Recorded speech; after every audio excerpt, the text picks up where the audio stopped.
You're now listening to Sanity at the Movies, Return to Me edition. How does the song Return to Me actually go? Does anyone know the Dean Martin thing? I did, but then you just put the Coco song in my head. Return to me. There you go. There you go.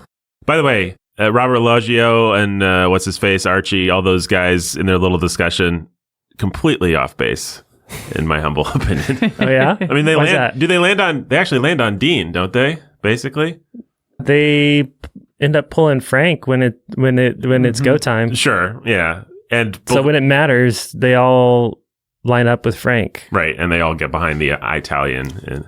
But yeah. I think the Irishman, old Blue Eyes Bing, obviously the best. They definitely are not. No, they're not. Bing's not even in the running for them. I mean, he comes up maybe once or twice. Yeah, he gets mentioned as he should, but yeah, he doesn't. But they really throw Dean a lot of love, and I just don't care about Dean one way or another. I mean, I like When the Moon Hits Your Eye with a big pizza pie. So Frank has the best songs. Yeah, well, he's got the whole American songbook of the era. And so it's hard to go against Frank. You don't have to like Frank's voice as much as you like his boys Bing. Break your legs if you go against him. Well, that's true. But still, it's hard to go against Frank, even minus the boys breaking the legs. I mean, I'm just more of a 30s and 40s guy than I am a 50s and 60s guy. I think that's where it comes down to. I don't like watching Frank Sinatra movies, but I do like watching Bing Crosby movies. Well, that's different. That's different. Frank's movies are just worse. They're just objectively worse movies. They're not. Yeah, it's just. I mean, but if you're going to have a romantic evening with a wife that you feel like needs some big band swing music or whatever, I think that they were right that Frank's the safer bet, just in terms of you're going to get 8 or 10 songs that everybody knows and that you can, it's just going to be better. You throw Bing on, you're going to get White Christmas and and also more White Christmas. And so in the Easter parade, and then more White Christmas. And so he's got some like ultra classics, but I think that's a little bit of an unfair generalization. Ben, your thoughts? I don't have many thoughts about this. I like Frank Sinatra's music, but I just haven't listened to the Rat Pack enough. Well, the other thing too is that, okay, Frank, because he had the mob and the money and the whatever else, like the arrangements around Frank are better too. Well, and the recording technology is better. Like you can tell the difference. Like Bing Crosby basically invented, here's how you sing into the microphone, which is great. But then Frank was like, I have a good microphone and somebody's already invented, here's how you sing into a microphone. And so I'm going to do things that are more sophisticated. And I'll give you the Frank's arrangements are better. And Bing can be a little basic. Although, isn't that a good thing? I always forget what the word basic means. It's not a good thing. Okay. There's one that I get confused on, a modern word that the kids are slinging around, but I don't remember what that word is. Don't know. I wouldn't turn on either one of them for a romantic evening with the wife. I'm not saying that anybody would, but if you were going to go into that era, right, and you had to choose from that era, you would choose Frank. Well, which era? Anywhere from the 30s through the 50s. Is that really anything in that genre of the sort of big band? Like if I'm living in the 30s and 40s? Yeah, but is that really reflected in people's choices? Is that how they chose? They chose Frank. He was the most popular. Because wasn't Bing... Again, I'm ignorant of this stuff, but... What are you talking about? We're talking about us making a choice now, right? Well, yeah, but you said if you lived in that era. No, that's not what I was saying. I was saying if you were... I was also confused, Ben. All right. I was confusing. I apologize. We time traveled back to the 60s. No, I'm saying that if you were trying to pick music, if for whatever reason that was the mood you were in, was a crooner. You got to play a crooner, yeah. Okay. And... yeah, because somebody's twisting your arm or because that's the mood that you're in or whatever, you have to go with a crooner from 50s or prior. You're going to put on Frank Sinatra because you're not going to run out of songs and it's going to be better. Your choices are a crooner from the 1950s or the comedy stylings of Richard Pryor.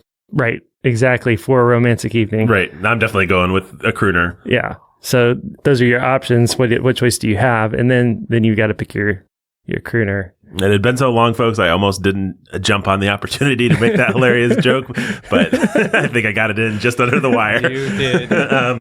Listen, well, I don't know. I'm not equipped to litigate this. I'm afraid. I wish I could. Yeah, I mean, honestly, if we're just having an evening, my wife might say, Alexa, play Billy Joel. And to all you listening to this out loud, Wow. I'm sorry if your Alexa's just started playing Billy Joel. And that's her problem. And I immediately changed Alexa to something else. But Good for you. the point is, neither one of us is saying play Old Blue Eyes. I don't know why I called Bing Old Blue Eyes at the beginning of this podcast. Obviously, Frank is Old Blue Eyes. Yeah. Mm-hmm. Bing did, in fact, have piercing blue eyes as well, though. I think that's... Oh, they ran special filters for his movie so that would... Did they really? I think I did read something like that. Really? Just like they had to film Jet Li with a camera that would slow down his movements. So. No, just like Bing was like, I want my eyes to look ultra blue, so everything's going to be washed out blue, and we have to have the colors right. That's interesting. That my urban legend meter thing is kind of going off here. You might be right. That might be an urban legend. Well, Bing's It's the been kind a of while. guy who would have his own writer just to write jokes for him. So he is the kind of guy that wanted to look good. He's also the kind of guy that didn't have a lot of patience. Like they taped back his ears for years in the really early era of his career. And then one day the tape just kept coming off and he finally said the heck with it. And I'm just going to be the guy with goofy ears.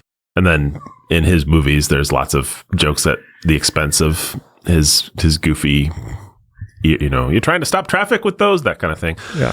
So hilarious stuff like that. So he's the kind of guy that might not have patience for any kind of special process to make him look that good. But whereas Frank feels like the kind of guy who's like, use the filter, only film me from my good eyes there. It's good side there, pal. And Or else Buddy backstage might... he might be taking a concrete swim or... That's what they said. That's what they said. Concrete swim. Taking the old concrete swim.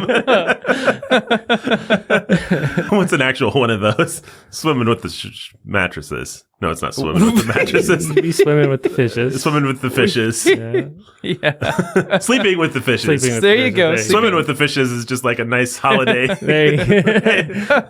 I'm afraid you might be swimming with the fishes. Well, what kind of fishes are we talking about there, Chip? Are we talking about dolphins? Or are we talking about sharks? Really friendly fishes, Lance, in a wonderful vacation spot. Of course. The Amazon River with piranhas? No, Chip, no. Oh, man.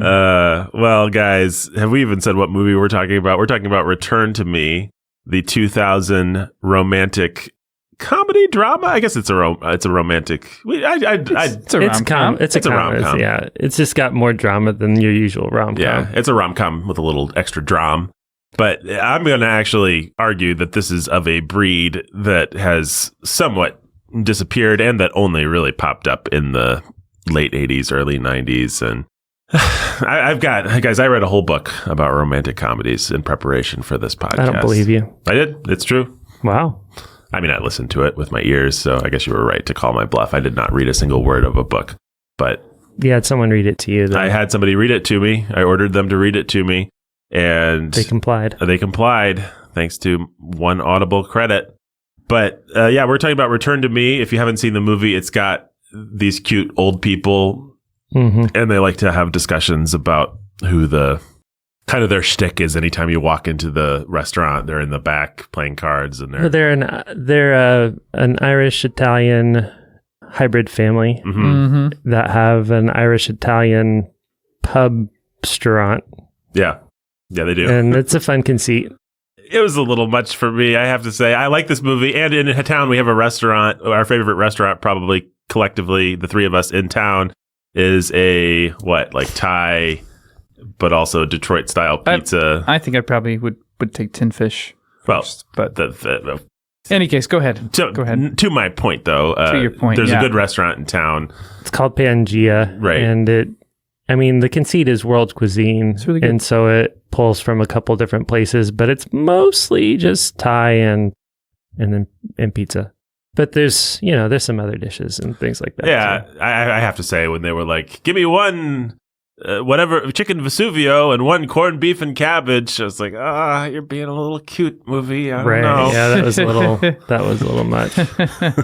but I like this movie, so don't let, because, and I should say this because one of our patrons actually is at a level where they can have some influence over what we watch, which you could too, listener, if you bought in at the right level.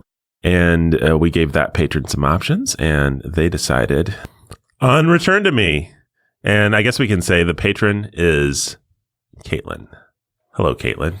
Hey, Caitlin. Hi, Caitlin. I hope you like our take on this movie, a movie that I personally enjoyed. So you don't have to be in fear that the claws will be out. Do you guys like this movie? Yeah. Yeah, it's a good rom-com. It's very 90s nostalgic. I realize it was made in the year 2000, but it's 90s. It's a 90s. It's a very, yeah. I mean, particularly just the photography, it's shot on film, and you can tell it's got film grain. It's not digitally color corrected. So it just has that warm kind of 90s feel to it. It's shot in Chicago, which is one of my favorite cities, or was before the days of the apocalypse and Lori Lightfoot and my car having its window smashed and my computer being stolen, which was my last experience at the very zoo where David Duchovny built a bigger gorilla pen. We walked through that zoo, and then we came back to my car, and the window was smashed in. So, yay, Chicago. How was the gorilla pen? It was great. It had the picture of that guy, the donor guy. Inside the monkey house? I mean, I don't know. Awesome. I didn't think the gorillas might have actually been on vacation when I was there. We went in the dead of winter, so we saw some polar bears and stuff like that. But there was actually not a lot of exciting animal life. But it is a cool zoo, and it's got cool architecture. So good job, David Duchovny.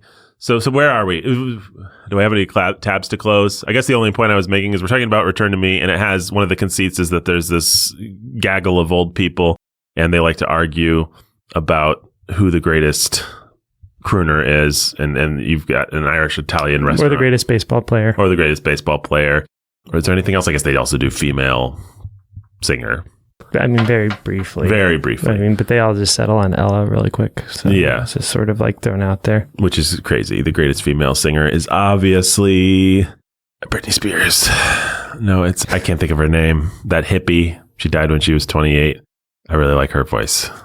Really raw voice. Me and Charlie McGee.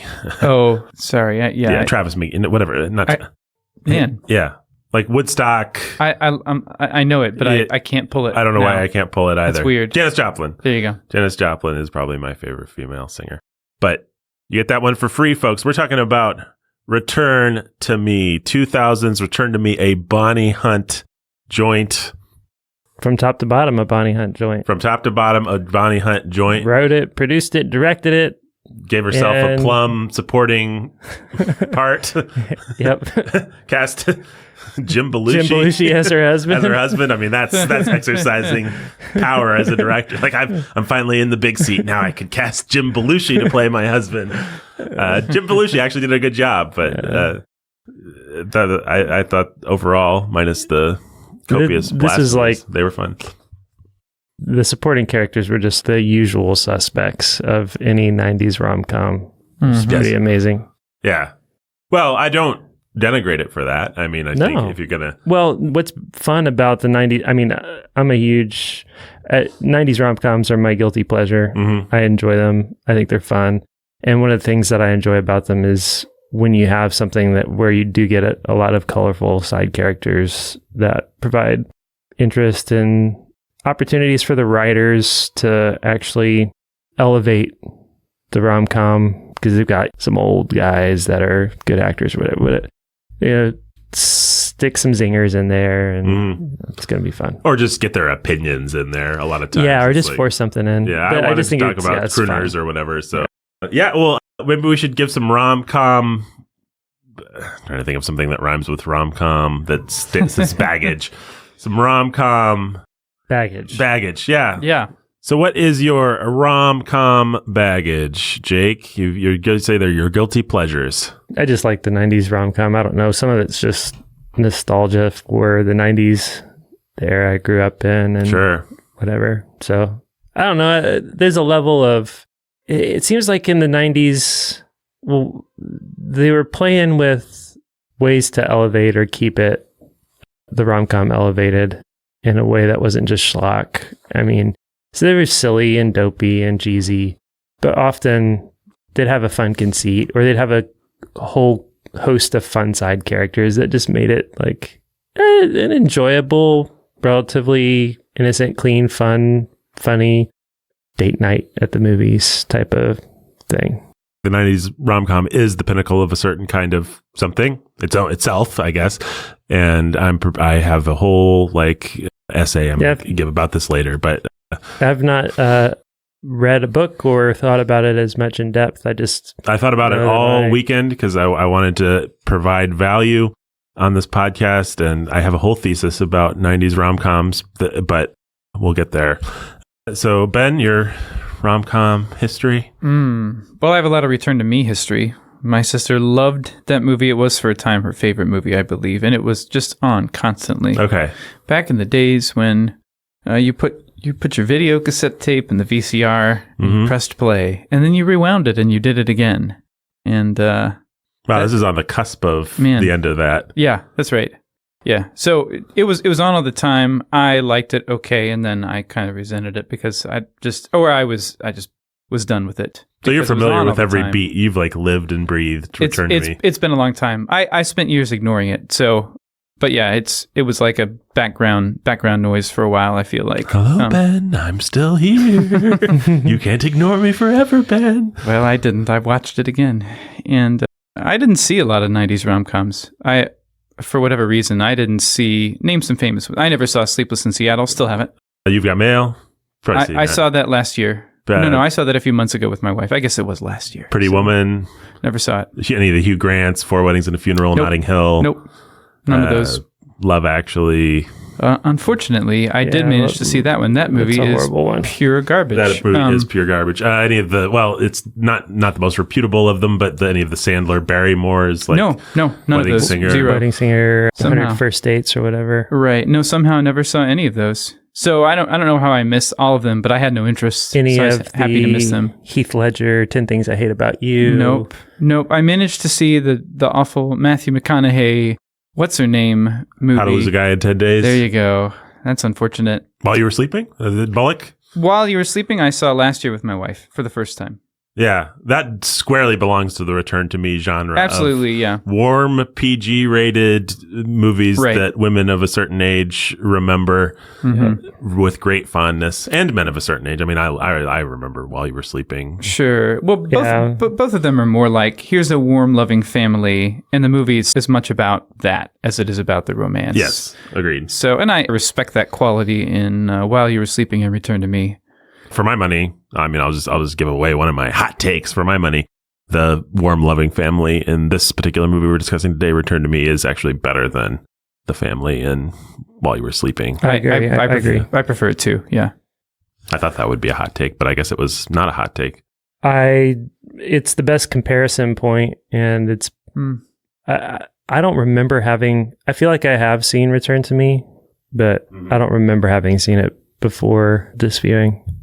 But yeah, that's what I was comparing it to, and I like it better. Return to Me is just going to be a little more naturalistic, even if it's going to be cheesy. Right. It's going to feel a little. It's going to underplay most things it does. Right. Except for the first act. Yeah, for sure. Although even that, you could argue, the first act being what it is very dramatic. But the way that they pull it off, it still kind of underplays things. You know, I'll just say it. I thought that it underplayed everything beautifully until he was sobbing sobbing on the ground was fine. But then we cut to that flashback, and it's like, come on, you're right. You're right. You overshot there just a little bit, Bonnie Hunt. In the first act, they overshot several times, and especially going back and doing slow motion stuff. But I loved all the payoffs and the ways that they didn't. Yeah. The understated, we never came back to the song. Yeah. That was a smart choice. That was a smart choice. I actually think there's a way you could have even pushed into more magic realism. They could have actually made something of the beating heart. There's actually a way to do the slightly magical version of this And then the way to they do the toyed with it in a way that was weird, where you've got these like the harp is going to come on and the wind's going to blow, and we're having a magic moment here. They do it like twice, but then they only do it twice. They don't give us the third time. Right. They don't quite pay like.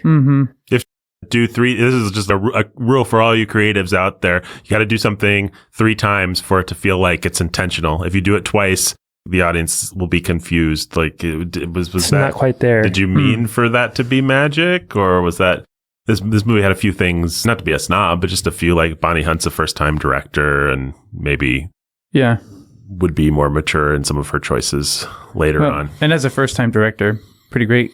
Yeah. Well, she certainly cast the heck out of it, and that doesn't hurt it. They say that's 90% of directing is casting, and she sure asked a whole lot of David Duchovny.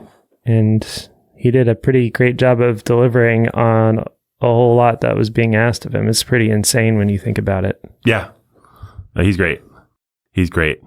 Well, okay, so I love rom-coms, particularly from this era. I think I have a lot of the same nostalgia that Jake had for them. I remember them being a specific help to me as a kid. I've talked about this kind of thing before on podcasts, but one of the reasons I got into movies was as some kind of a social... what's the word? Handle, something to talk about with people, because I was a very, very shy young person. And so I was homeschooled and through 5th grade. And then in 6th grade, I found myself at school and I just had nothing that I wasn't into sports. It's like, what do I talk about with people? And what I realized, and this wasn't like, it kind of vaguely came to me. This was a cogent, explicit thought, was everybody has seen movies. Everybody has their favorites, and let's be honest, girls have seen movies and girls have their favorites. And if you've seen all the movies, then you have something to talk about with everyone. So what I did is I went down to our Save-A-Lot video emporium, and they had like a 10 for 10 deal, and I would just get 10 for 10, or maybe it was 5 for 5. That sounds more realistic, but I would just spend my weekend catching up on everything. And so a lot of that would actually be My Best Friend's Wedding, or The Wedding Singer, or whatever the newest Julia Roberts thing was, because those were the things that you could actually talk to girls about. And so, yeah, I just like a creepy sociopath, I watched things not for enjoyment, but to get some kind of a social handle. But I bet there's probably people out there that if they heard this would sympathize with, they have their own version of it, or that would just be their version, because I think it's actually pretty common. And it worked. It was a good thing to talk to people about. It was something to mature out of, obviously, but for better or worse, it was a useful handle. And I remember watching My Best Friend's Wedding, particularly for that reason. Just like, I remember just thinking, like, there's no way on earth I would actually be watching this, except I want to be able to I hear everybody talking about it, and they think it's so funny, and they think Rupert Everett's so charming and all this stuff. So and that actually might be one of the best of the 90s rom-coms in its way, even though it started the whole gay best friend trope. Yeah, I really hated that one. I mean, it deconstructs the genre in an interesting way. So maybe that's why I like it. But Julia Roberts is just nasty in that movie. But yeah, and that's the part that, I mean, it's just like, there's no objective reason to cheer for this movie's heroine. Like, it's just like, she's kind of evil. Well, that's going to be part of my whole TED Talk that I'm about to give on rom-coms. So I think that's actually an important turning point. So you want me to just give my TED Talk real quick? Yeah. The rise and fall of the 90s rom-com? Yeah.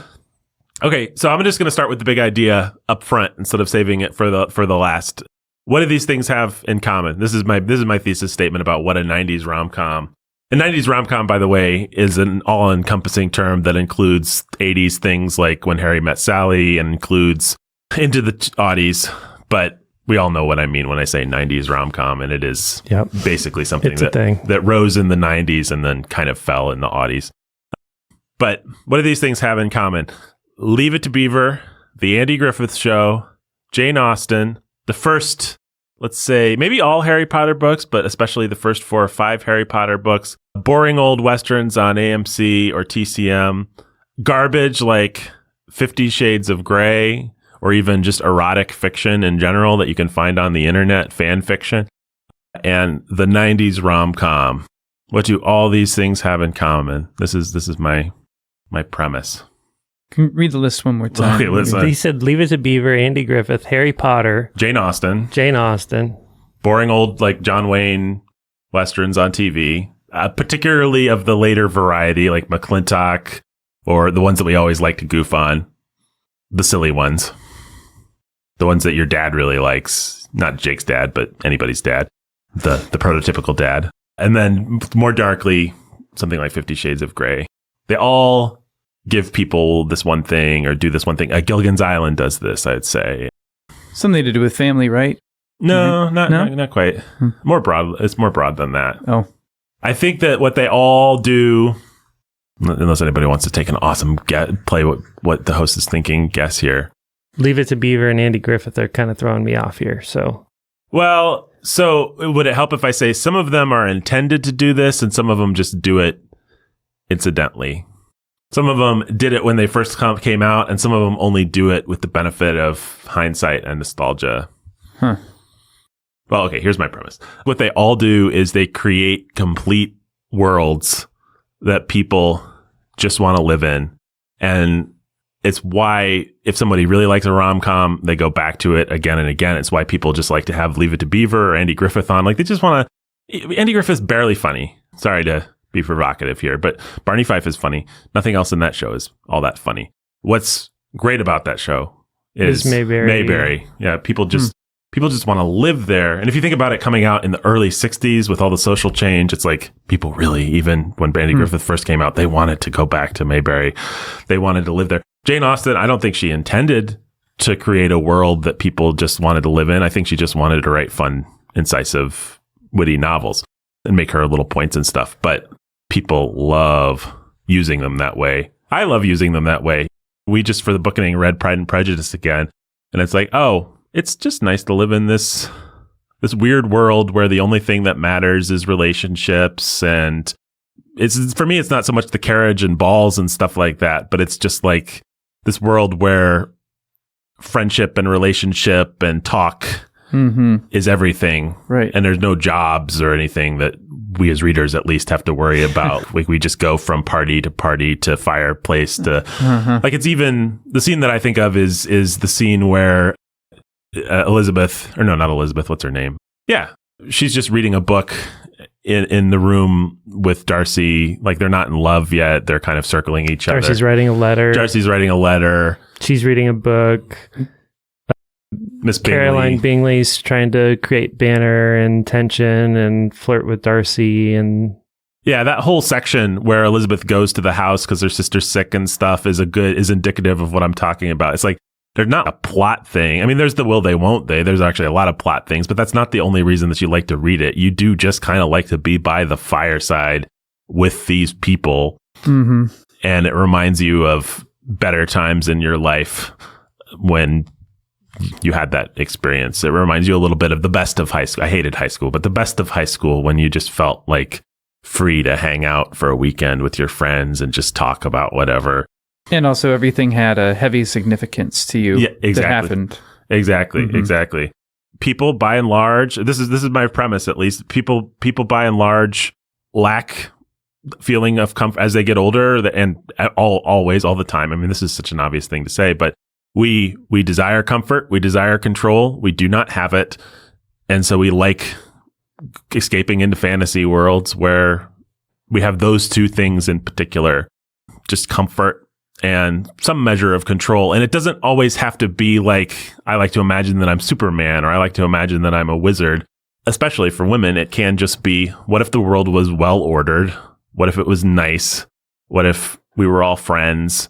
That's actually what's potent, what's powerful about a lot of romantic comedies is not really as much. Of course, it's potent that you're getting the guy or that you're getting the girl.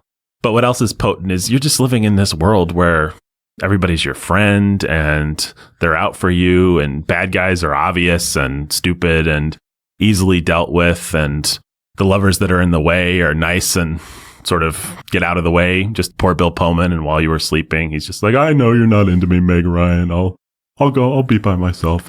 Sandra Bullock. Yeah.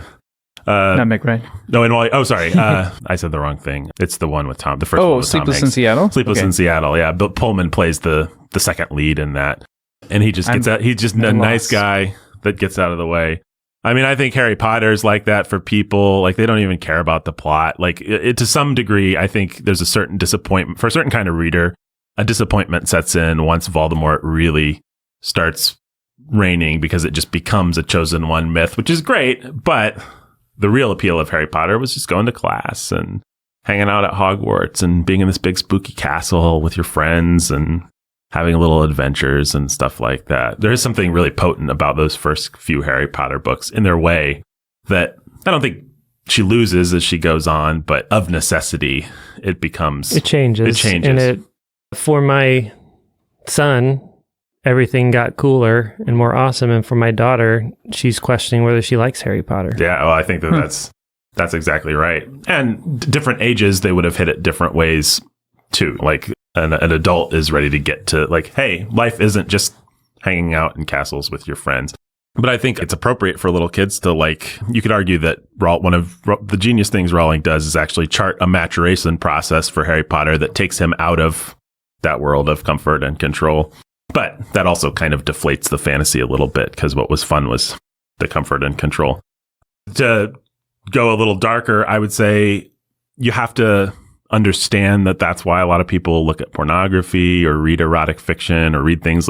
It's not actually just about the thrill or the obvious reason that you would think somebody would read or look at something like that.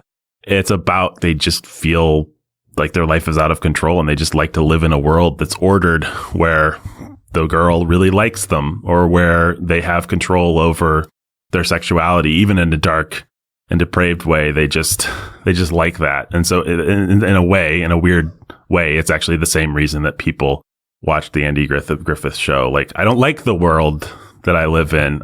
The world that I live in feels stupid and weird, and Mayberry feels nice. It sounds like you're making kind of the same point that Michael Chabon made in The Adventures of Cavalier and Clay. You read that, right? Yeah. Did you read that one, Jake? No. So he has a big point about escapism, which is that it's good.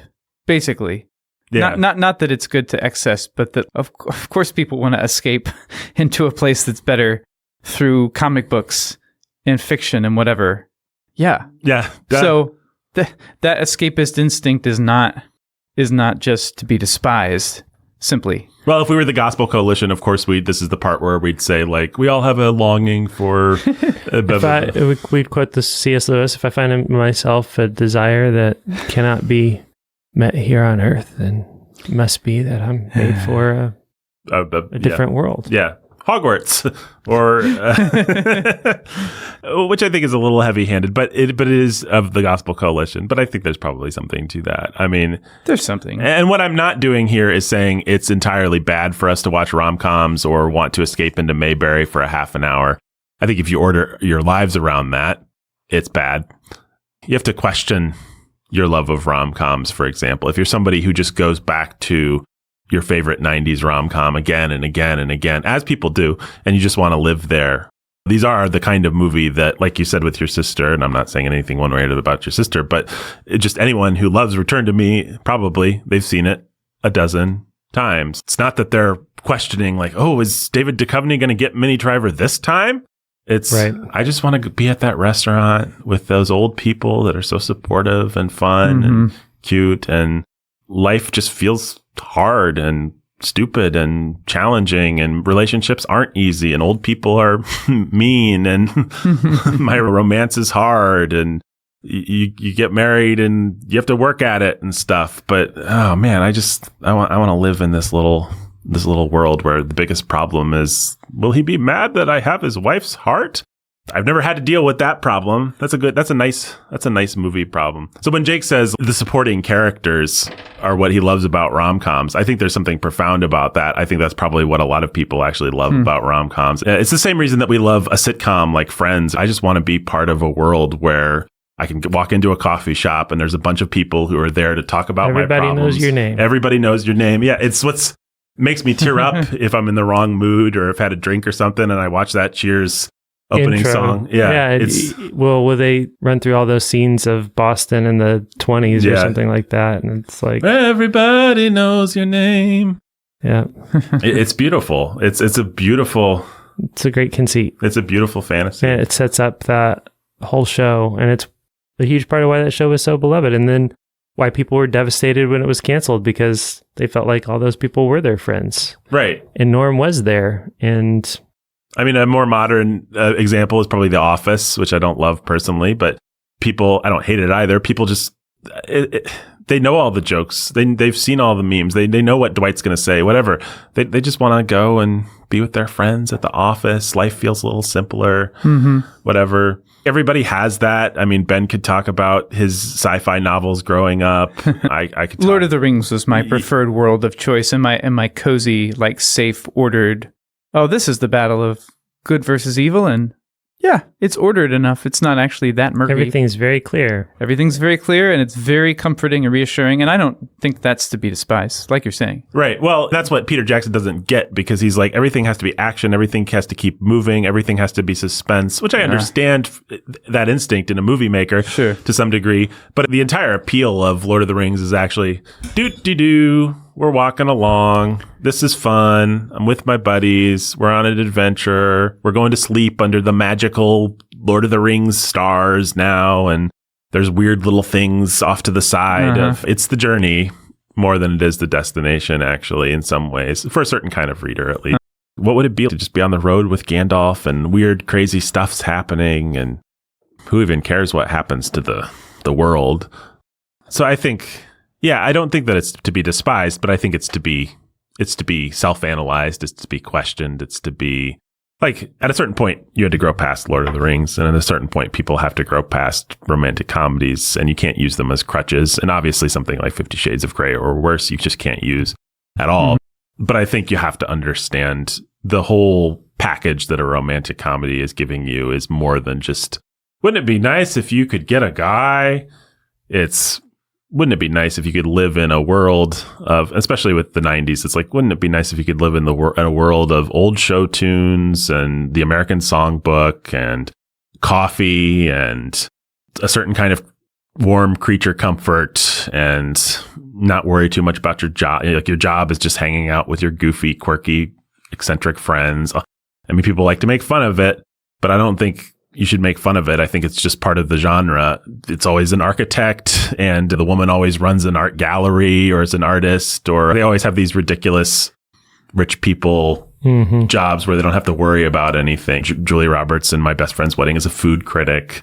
It's like, you don't have to like that, I guess, but understand if you're criticizing it, you're criticizing the entire form. Yeah, the point was never realism. Right.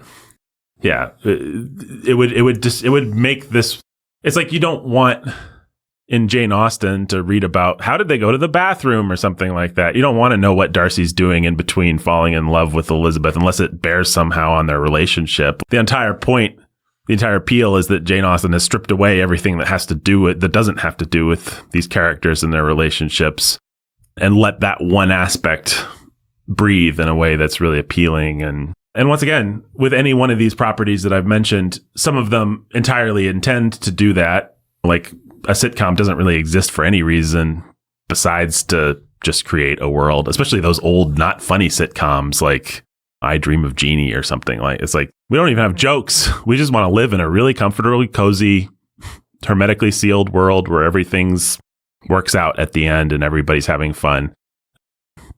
And then some things like Jane Austen or maybe Harry Potter or what have you, they accidentally become that, or it's only part of their intended appeal, or it's an act, or like with the John Wayne Western, that there's an interesting example. They start out as movies where people want to tell specific stories, and then 50 years later, your grandpa is nostalgic for that lifestyle, nostalgic for the actual era of the real John, both the era that John Wayne pretends to be in and the era that John Wayne lived himself as an actor, lived in, nostalgic for the values or the perceived values of that world.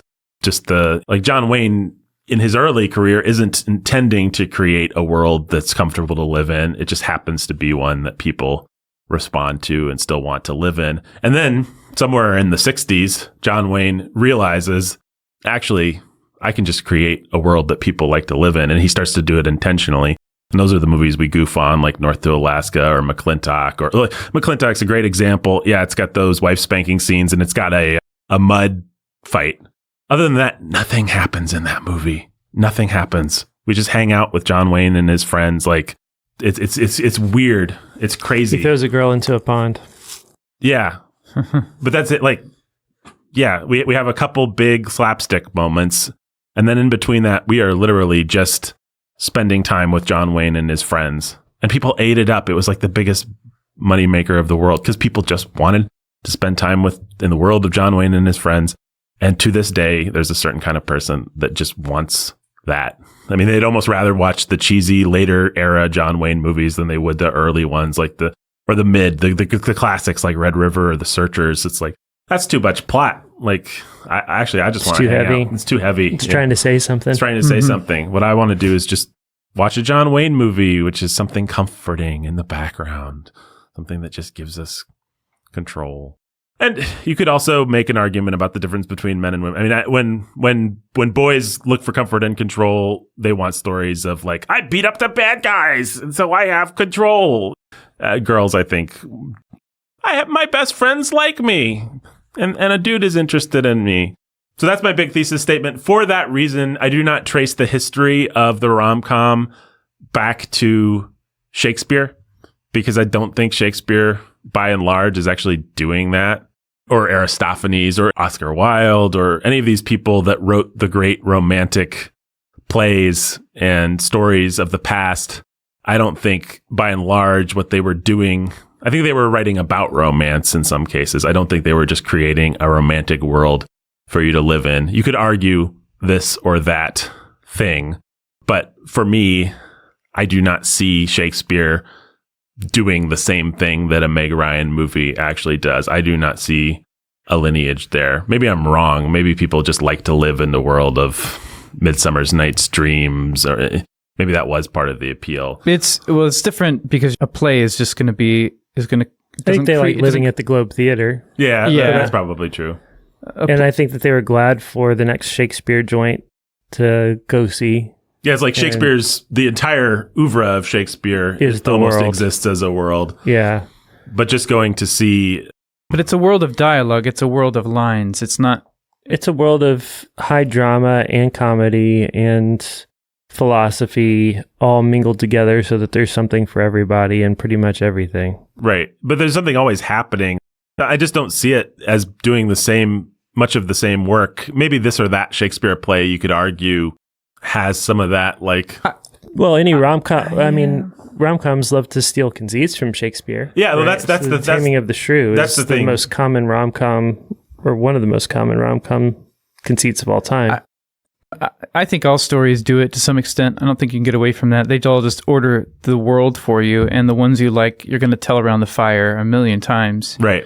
And you're going to quote the same. You're going to go back to the Globe Theater and see the same play a million times, maybe. Yeah. In the cheap seats, standing, and everything does that. So I guess that flattens everything. So tracing the lineage is not even the point at that point. Right. Exactly. It's not that.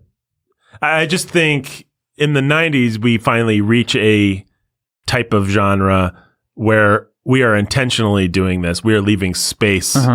For people to just live in the world. So I would even differentiate a 90s rom-com from some of the things we've talked about, like Philadelphia Story or definitely It Happened One Night. Right. Because those are plot-driven movies about characters doing things. They happen to contain all the tropes and a lot of the plot mechanics. It Happened One Night especially had the whole like giant last-minute misunderstanding and the characters racing to meet each other. It really does just do rom-com 101.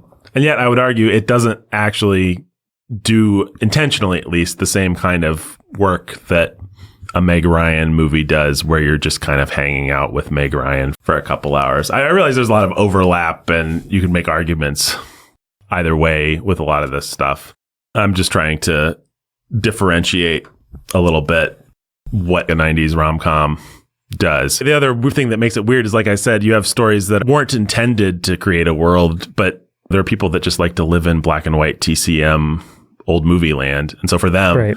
Philadelphia Story is their Mayberry. It is their Hogwarts. It is their...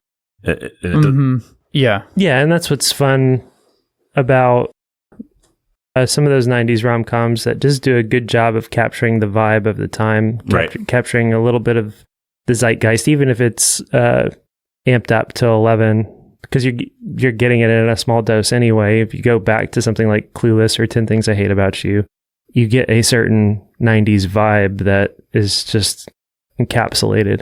It's a little shot of... Well, and we're all the age where just, mismatched tops and skirts. That reminds me of high school. Every one of Minnie Driver's outfits in the movie we're talking about today. It's just like, rocket me back to a certain Why time are you wearing place. a patterned top with a patterned skirt?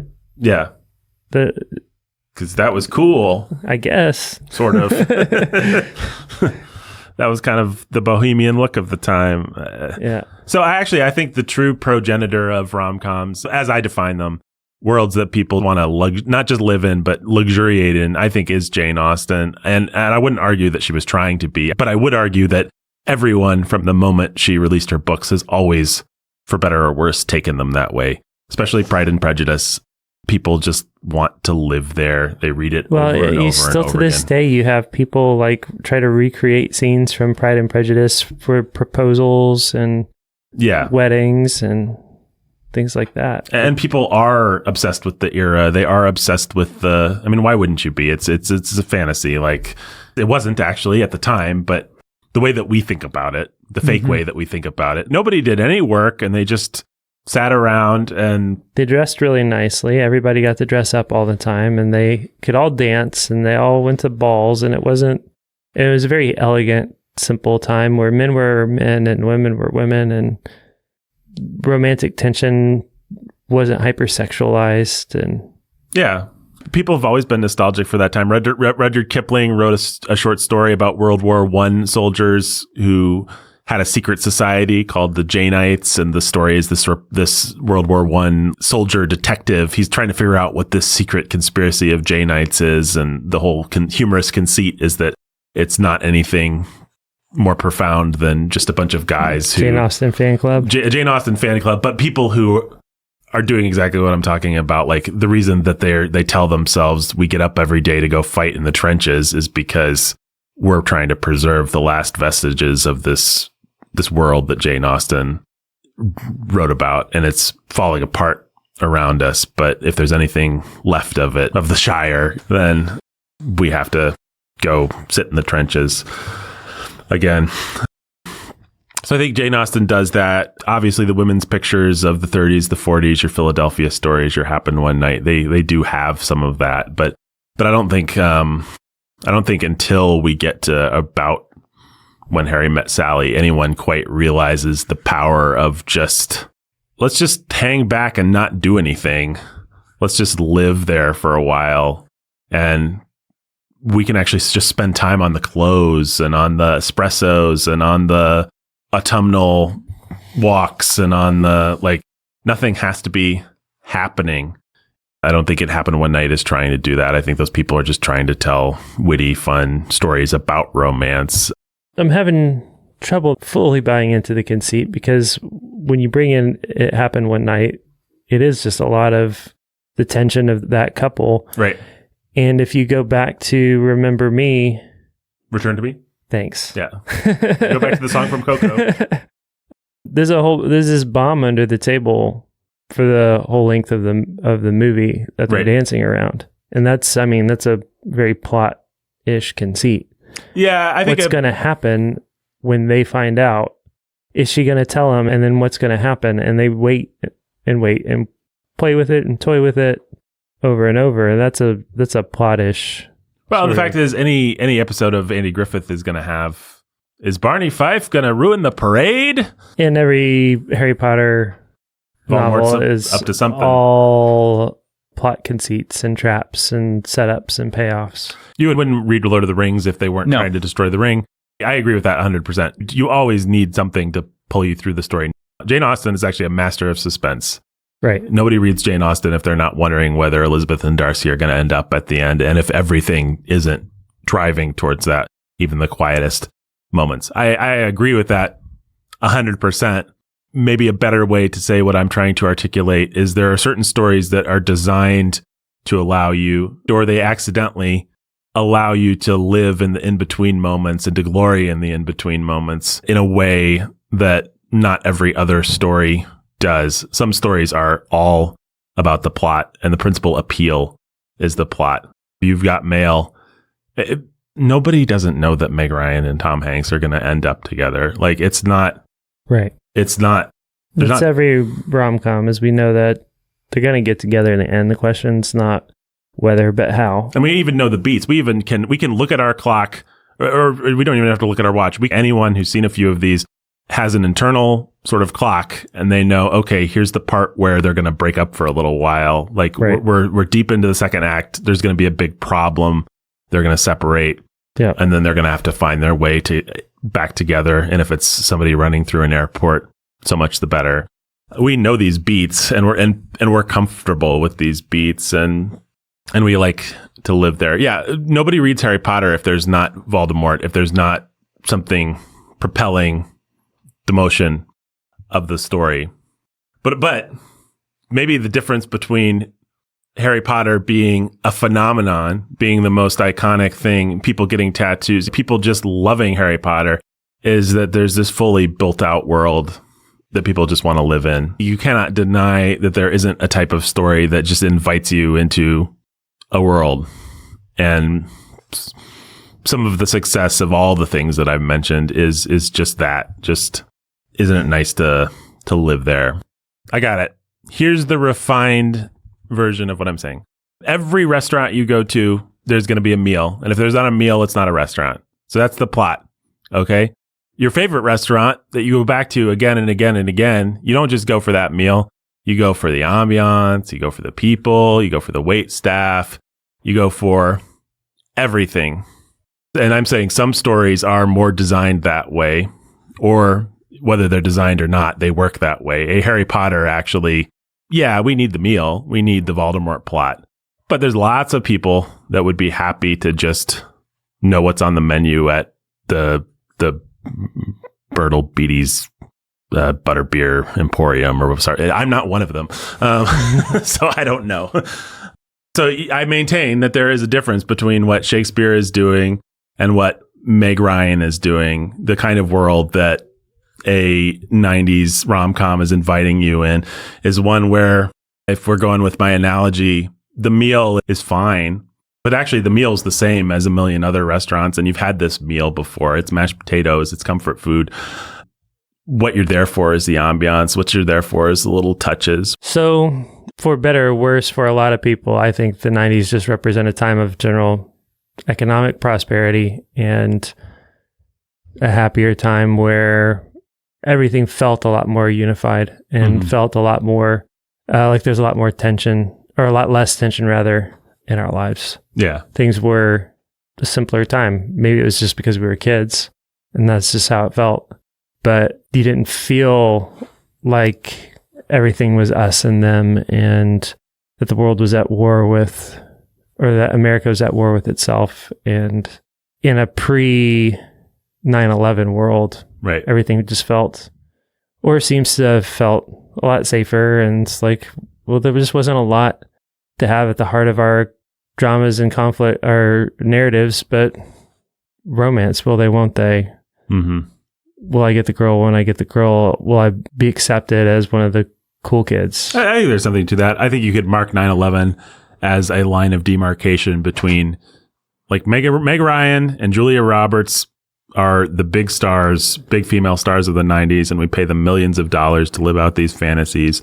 And I don't think it's all 9/11, but after 9/11, that's when things start to wind down for that whole genre. And by 2010 or so, the rom-com as we know it is essentially dead, which we'll get to. I have some other thoughts about that. But yeah, I think that's true.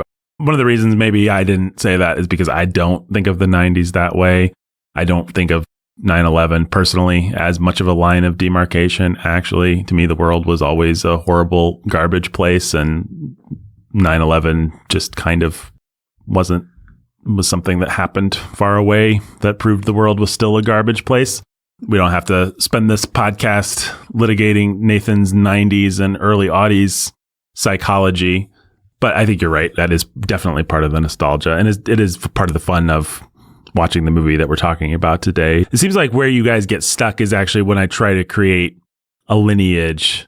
Like nobody isn't arguing that the appeal of a Meg Ryan movie isn't partially just living in Meg Ryan land. Like, I think the reason I was trying to differentiate between what like a Nora Ephron, what a Meg Ryan movie would do, and some other things, something in the 40s, something in the 30s.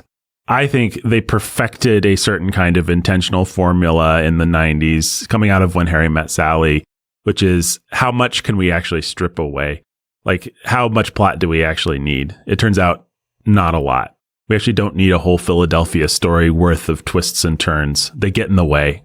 We actually don't need a whole It Happened One Night of twists and turns. We don't need more than a premise, a location, a cute starlet, and a hunky star with some chemistry. Like, we can actually strip away more and more and more and more to just refine this formula. And so the difference between what Capra's doing even is Capra still feels like he needs to have a good script. And Ginger Rogers still feels like she needs to have good dance numbers. And even Swing Time, like, it still feels like it needs to have a good script. One of the things we like about those old movies, the ones that have lasted at least, is how sturdy the construction is. And what I think they kind of figure out in the 90s that I think does make it a special or unique time for this genre, for the genre of the women's picture, let's say, is we actually don't need hardly anything at all. We can just have two stars and we can just have them hang out. That can be enough. It's a difference of degrees, but I would say there's a difference between that and almost anything that came before. I mean, in the same way that Wizard of Earthsea, there's all these things that did all the same basic stuff, the same bag of things that J.K. Rowling does. But then J.K. Rowling's just like, let's live here. Let's just let it breathe a little bit. I mean, people always criticize those books for being so big, but that's the dumbest. That's just so silly. Kids love that those books are as big as they are. Yeah, they love to live in it. And then it feels like it, and because it's so fun to live in, they actually and the plot continues to dangle in front of them. They get to come away feeling like they've had a huge accomplishment, and they have. Yeah. I mean, persevering through a 600 or 800 page book is no small feat at 13 years old. And think of the confidence it gives them to tackle anything. Maybe it discourages them when things aren't as propulsive as Harry Potter, but yeah, there's a lot of virtue in it. Yeah. Yeah, it's great. Well, one of these days we'll have to find an excuse to talk more Harry Potter intentionally. I don't know what we'll do. Maybe we'll go back to the books on the book name. Maybe we'll do the movies. I guess we could do the next Grindelwald thing when it comes out for this very podcast. Fantastic Beasts, I think you mean. Yeah, Fantastic Beasts. And where to find them. The Secrets of Dumbledore. Whatever you want to say about 90s rom-coms, let me give you a brief history ending in their demise, and I have a couple of theories on why they died. So the specific type of movie that we're talking about really begins with When Harry Met Sally, which is a Rob Reiner joint. We talked about him at length in our Princess Bride episode. He famously had coffee with Nora Ephron, who was a bright, witty member of the school of new journalism that included people like Tom Wolfe and Hunter Thompson, these people that would bring their they were journalists, but they would bring their subjective experience to their reporting and talk about, like, just put you in their brains and in their hearts and tell you, like, what it was like to be on the campaign trail with so-and-so and use all these novelistic techniques. Nora Ephron's one of those people. She wrote a very famous humorous essay called something like What It Was Like to Not Have Breasts or something. She wrote about how her breasts didn't develop ever, really, how she was always kind of a flat-chested woman and how that eventually drove her into therapy. And it's considered one of the great humorous essays of the 20th century. It appeared at first in Esquire magazine, I want to say in 1977, made a huge splash, was, all these people. She finally said something that we've all felt as women all these years, one of these kinds of things. So she's a humorist and a new journalist and kind of enfant terrible, however you say that, one of the bohemians of her time. And so is Rob Reiner, and they team up, or they get together in a coffee shop of all places to talk about potential projects. Reiner has something he wants to pitch to her. He pitches it. She says, I'm not interested. They say, okay, we'll go our separate ways. But they have a nice coffee and they end up talking about the differences between men and women. And they have a nice conversation, and they've both come out of bitter divorces. Like they're both at the end of these nasty divorces. So they're both just like, so Rob Reiner's like, here's what I think about women. Ugh. And she's like, here's what I think about men. Ugh. And they have a lot of fun talking about it. This is circa 1985 or so. And then by 1989, they've made a movie about the differences between men and women.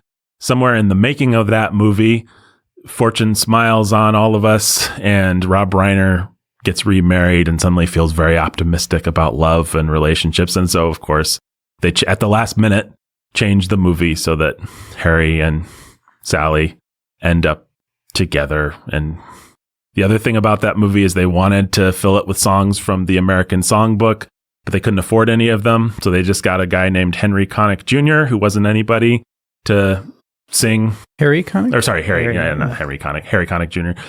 They got a guy named Henry Connick Jr., who really wasn't anybody. And still is not. Still is not. To sing all these songs. And of course, the album goes triple platinum. And so we've basically created a movie where everything's stripped away. Nothing happens in that movie. There is a plot. Will Harry and Sally get together? It is propulsive, but the movie does just coast on the charm of Meg Ryan and Billy his face, Crystal. the very charming Billy Crystal, as we litigated on The Princess Bride. It's a lot more charming than When Harry Met Sally. Yes, he is. It's a charming movie. It's got some. Which, I've not seen that movie. You have not seen that movie? That is a movie I actually have seen. Amazing. It's just like, you want to know why? It's because I don't like Billy Crystal, actually. This is despite defending him on the other, and it feels, everything about it has always felt mean enough. Like there's an undertone of aggression and meanness about that movie that has made me. That's fascinating. Turn me off to it entirely. And I've never really wanted to watch it, even though, I've seen parts of it. I've seen famous scenes from it. Mm-hmm. I'll have what she's having. Gee, yeah. I wonder what scene you're talking about. Yeah. Me and Meredith were dating, and we watched that movie. We did a virtual, we long distance dated. So she had the movie on in one city. I had the movie on in the other city, and we were on the phone about it, which is something that Harry and Sally do in the movie. They talk about Casablanca, which would have been a much better movie to talk about. Okay. If you haven't seen the movie, folks, I assume probably lots of people have seen that movie. It's pretty vulgar. It's got some famous vulgarity that Jake's referencing, so you don't necessarily have to see it. But Meg Ryan is peak adorable Meg Ryan. She's just like the star wattage is off the charts, burning with the power of 1,000 suns. Meg Ryan makes that movie. She was actually up for Buttercup, and Rob Reiner said, William Goldman wrote the most beautiful woman in the world, not the most adorable. But if I'm ever doing a movie about the most adorable woman in the world, you'll be my first phone call. And she was. And rightly so, because When Harry Met Sally was a smash hit. When Harry Met Sally is also, if I may, completely in the lineage of Woody Allen. It is just a populist redo in the same. It's like, what's that band I always make fun of? Yellow and all that crap. Coldplay. Yeah, it's like what Coldplay is to Radiohead. We're just going to take all your formulas and do them for the people instead of for nerds in their basements. That is all When Harry Met Sally is to 1977's Annie Hall, which is a Diane Keaton and Woody Allen movie. Woody Allen's big breakthrough movie where he won an Oscar for Best Picture, beating a little indie called Star Wars in the process, which probably wouldn't happen if we had it all to do over again, especially because Woody Allen's more or less canceled at this point. But that is a movie that exists entirely in Woody Allen's head. It's all about his relationships. It's all about his neuroses with sex. It's basically just an extended series of dialogue scenes between him and Diane Keaton. And it's very funny and has a lot of memorable dialogue and stuff like that. And it coasts a lot on their chemistry, but it's doing all the same things. All the kind of, I'm a neurotic Jewish person who wants to find love, but is obsessed with sex and doesn't think it can work with anyone. He famously starts that movie by quoting the Groucho Marx joke, "I wouldn't want to be part of any club that would have me as a member." And he says, that's how I feel about women. And he defined a generation. Every man relates to that one way or another. And so Annie Hall, very important movie, not worth seeing really if you haven't seen it, but it was influential. I mean, it basically created Judd Apatow. Like any modern comic or comedic movie that questions sexuality and self-deprecates manhood owes itself to Woody Allen. He invented that whole, instead of doing vaudeville jokes, let's actually dig into our own neuroses and relationships and be honest and also funny about them. It's just like Woody Allen changed comedy forever. So anyway, that's Annie Hall. When Harry Met Sally is just the diet, caffeine-free, happy ending for the people version of that.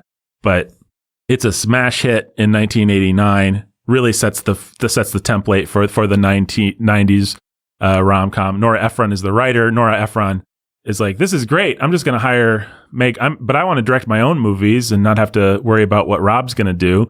So I'm going to get Meg Ryan to be my avatar, and we're going to make Sleepless in Seattle in 1993, and we're going to make You've Got Mail in 1988, and we're going to fill up the soundtracks with old standards, and we're going to get Tom Hanks to play the dude instead of Billy Crystal, which is arguably something of an upgrade.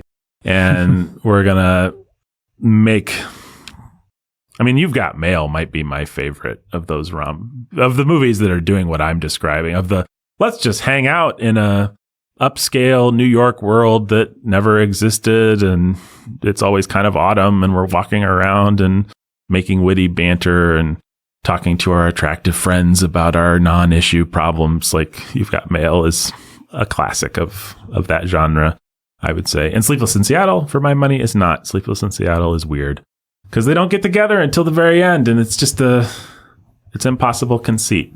I don't know. You guys like those movies? I haven't seen Sleepless. You've never seen Sleepless? I think of Sleepless in Seattle as one of those movies I've seen 100 times and don't know that I've ever enjoyed it. Right. Didn't leave enough of a impression.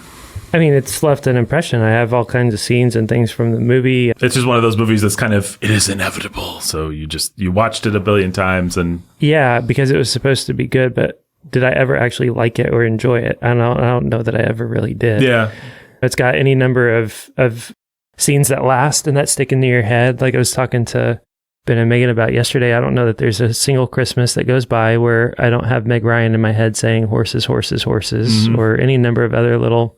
Something that's just like, yeah, Meg Ryan is adorable and cute, and they get a lot out of her in those types of movies. But yeah, she does good. Well, okay, so going very quickly through the history of the 90s rom-com, there's another movie that hits in 1990, which is a fascinating movie to learn about. There's a whole chapter in this book about it. This movie starts as a dark drama about prostitution Pretty Woman. In Los Angeles. I knew it before you even said prostitution. Yeah. And the ending They changed the whole movie. It's crazy. The ending of the movie originally is the Richard Gere character throws the prostitute out of his car, drives off angrily, never sees her again. She goes back to her coked out ways, and the movie ends with kind of an existential, she's driving to Disneyland with her best friend, the even more about to die and horribly down the drain prostitute. Yep. And the whole movie is conceived and written as this dark, like just a dark prostitution drama. And at no point does anyone ever just say, we're changing this to a rom-com. It's just a series of weird accidents and choices. And they're like, we have to lighten it up here and do this here. And, it's a Disney movie released under one of their companies that they released things at the time that wasn't called Disney. I forget which one. But so just Jeffrey Katzenberg, the evil genius of 90s cinema, Jeffrey Katzenberg is involved. And he's like, lighten it up, take some stuff out. Let's have her have a complete set of teeth. Let's make the Julia Roberts character new to the prostitution game. Like she hasn't been in it for 10 years. She's putting herself through college. She's just started. But they keep making little decisions here and there and here and there, to the point where Julia Roberts says she didn't know what kind of movie it was going to be when she saw it for the first time put together. And then she's like, oh, we made a a popular romantic comedy. That's weird. And the movie, if you watch it, it's not, I don't love that movie, and I don't know why anyone would, but it's bears some of those scars. Like there's places where it feels like it wants to be darker, meaner. Yeah. And then it just kind of gives that up and turns into the silliest romantic comedy. He's going to show up on his white horse, baby. Yeah. White limousine. Never seen it. Not seen it? No. It's a movie that it's like Dirty Dancing. I don't know why I grew up with it, but I definitely did. Well, Jake, nobody puts baby in a corner. Well, yeah. Let's be honest. Never saw that one either. Terrible movies, both of them, I would say. But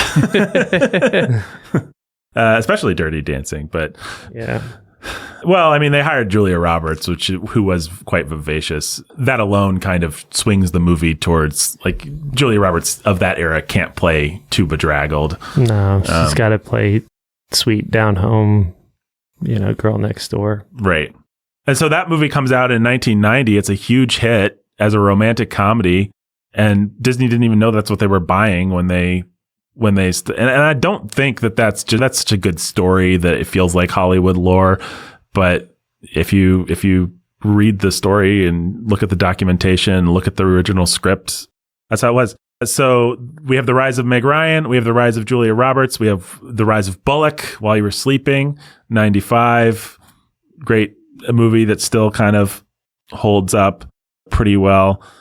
And then you have through the 90s, like these movies are some of the top money makers. They can open a weekend. Like it's just a totally different era. It's weird.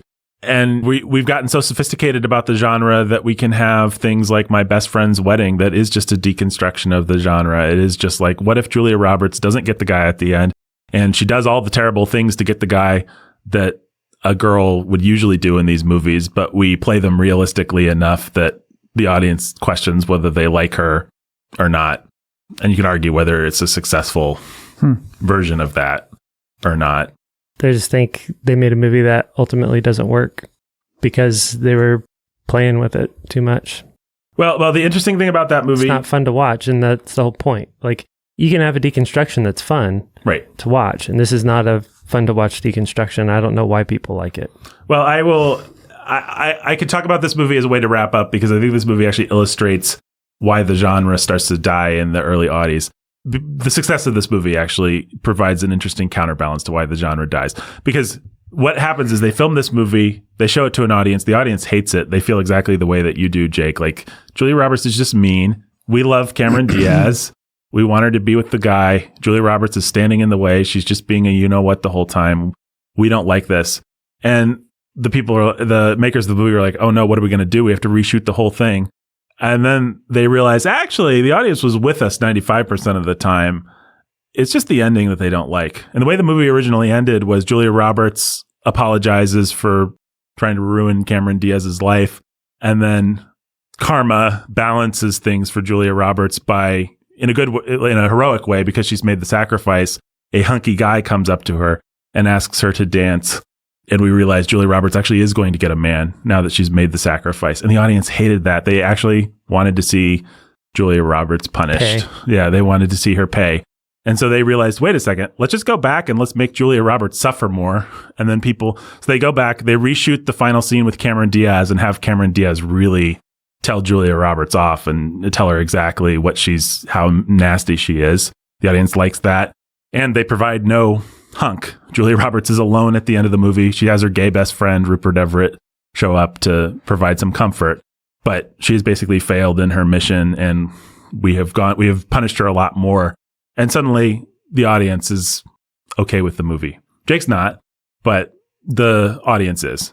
And I think whether you like the movie or not, that can actually help propel the final part of this context, because here's my theory why rom-coms have died. The book that I read, the guy said they've died because they haven't changed with the times, because they haven't become gay friendly, because they didn't do LGBT.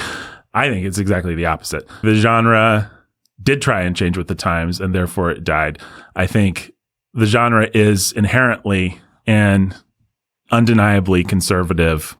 Like, it has to, in order for the story to work, it has to be conservative. In order for it to feel satisfying, Yeah. To the point where if Julia Roberts is going to be a shrew, the audience is going to test screening be like, nah, we need to see her get punished. Like, we're not happy if you reward the most popular, likable act. You'd think, of course we have to reward Julia Roberts. She's Julia Roberts. No. She doesn't get points in this movie for being Julia Roberts because she's playing somebody that we don't like. Right. She's playing a shrew, and shrews get tamed. That's how this works. Not to be too gospel coalition-y about it, but if you think about the rom-com, it presupposes that happiness for a woman is found in the right man. It tends to reward men for going after what they want with strength and intentionality. It tends to reward women for being soft or for becoming soft or for having their inner shrew tamed. It's heteronormative. As materialistic as it is, as much as it trades on upper crust materialism, it always presupposes that that's not enough, that you have to find some kind of emotional, relational, spiritual something or other. Not in a really profound way, but at least it's going to nod towards that. If you wanted to be really gospel coalition-y, you could say it's built on the mystery of Christ and the church. It's just built on sexuality as God made it, and you cannot escape from that. That's the entire appeal of the genre. That's in the bones. It's in the structure. To the point where, as the Audis are trying to cling on to it, we have Judd Apatow come along. The last gasp of the rom-com is Knocked Up and things like that, that 40-year-old version. And those stories, as crude, vulgar, and man-hating as they are always about man-children who have to grow up. Seth Rogen can't just stay being Seth Rogen after he knocks the girl up. He has to man up, get a job, get his life together so that he's worthy of Katherine Heigl. Same thing for a lot of the Judd Apatow things. That's Judd Apatow's whole formula is I'm going to allow you to enjoy hanging out with man-children. And then because I understand how movies and stories work, because I'm savvy enough, I'm not going to assert that you can actually be a man-child your whole life. You can only be one for 2/3 of this movie. And it's a smart formula. And it kind of worked. But then we got past that, and I think they really did people started to mock the formula, be ironic about it, want to find real ways to subvert basic truths at the center of rom-coms.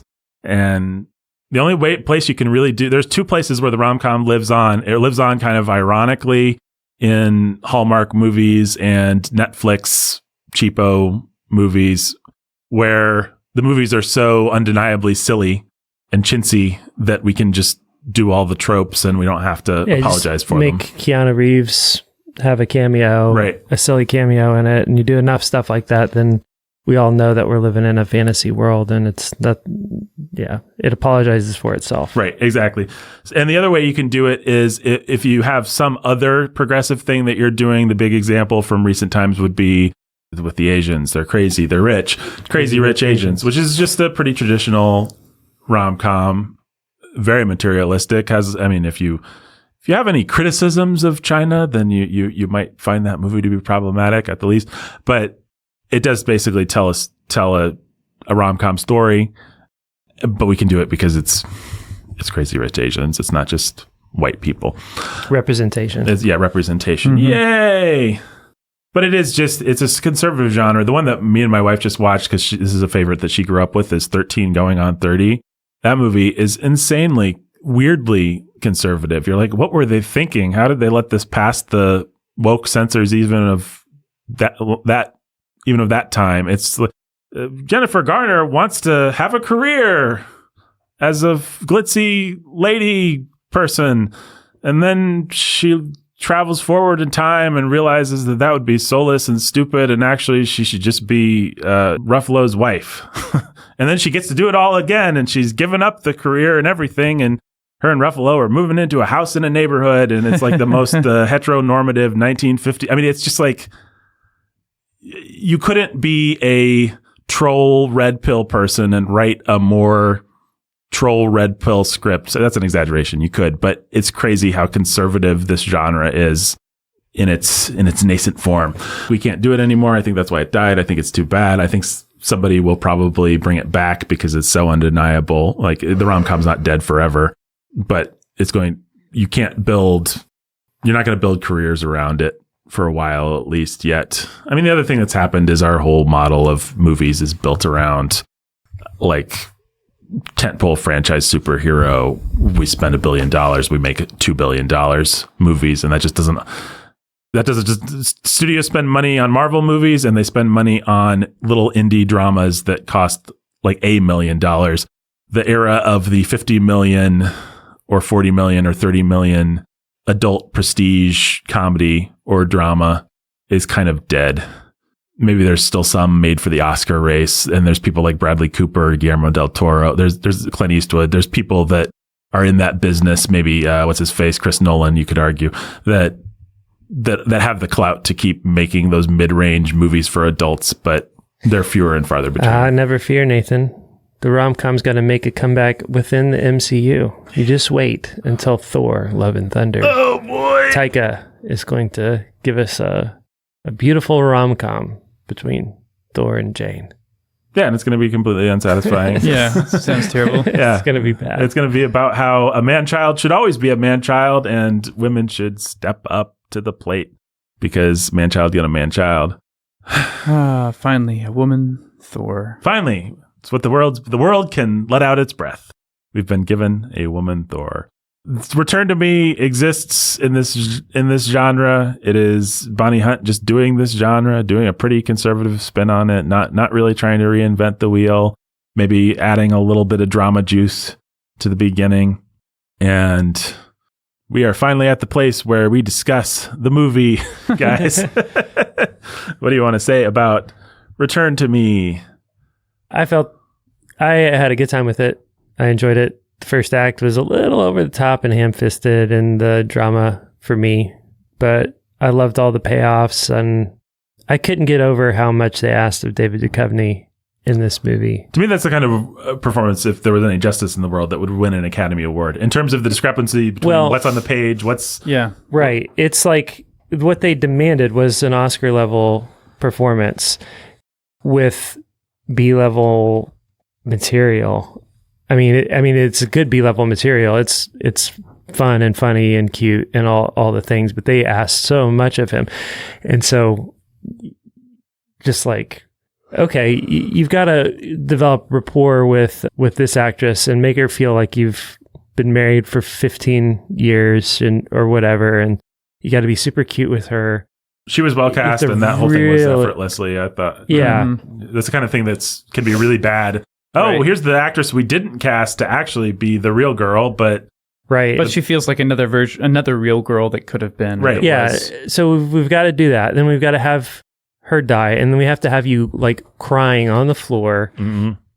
And you have to develop then rapport with the dog, rapport with the people that come and serve you food and take care of your dog. You have to develop rapport with this odd cast of Irish, Italian old men, and you have to develop rapport with Bonnie Hunt and Jim Belushi, and you have to develop new rapport with Minnie Driver over the course of this film in such a way that we buy into the fact that you have successfully buried the past with the wife that you built rapport with in the first, 10 minutes of the movie. We have to feel all the pain and weight of all of that throughout the movie. But then we have to be able to buy that you are able to set that aside, and you've built enough with Minnie Driver that now this is inevitable and what we all want. And you never question a single one of those things. And it's just amazing. Like you stack all of that up on paper, and it's like, that is a huge ask of any male lead in a dopey little mid-range, low-budget rom-com. It's crazy. I don't know. That was the thing that I just kept... I mean, kind of coming back to it, and I thought he did a really credible job with it. Oh, and he's also got to be a hunky construction worker who is able to like walk on the rooftops with his hard hat and go up and down the ladders and look good in a t-shirt.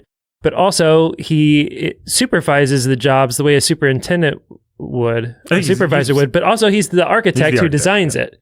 And it's just like, well, that's not how construction works. But okay, like. He's got to pull it all together. We all know a hunky architect who spends his time on building sites in a t-shirt. Right. They're a dime a dozen. Yeah. But it's the pulling together of all those impossible things that makes this movie still last for people and keeps it in people's memory. Like all the impossible David Duchovny stuff is what people like. All the intensity, the improbability, the too muchness Yeah. I mean, it's like... Yeah, I think that's true. What people like. It's the fact that they asked so much and he was able to largely deliver on. Well, there's an additional it. intangible thing that you haven't even mentioned yet. He has to have good chemistry with Minnie Driver. I did mention that. Or that. you did? Okay. Yeah, very briefly. Yeah. I said he has to build enough chemistry with Minnie Driver that all the things that he sells about his previous wife have to be overcome while still being there and creating enough of a conflict to drive them apart.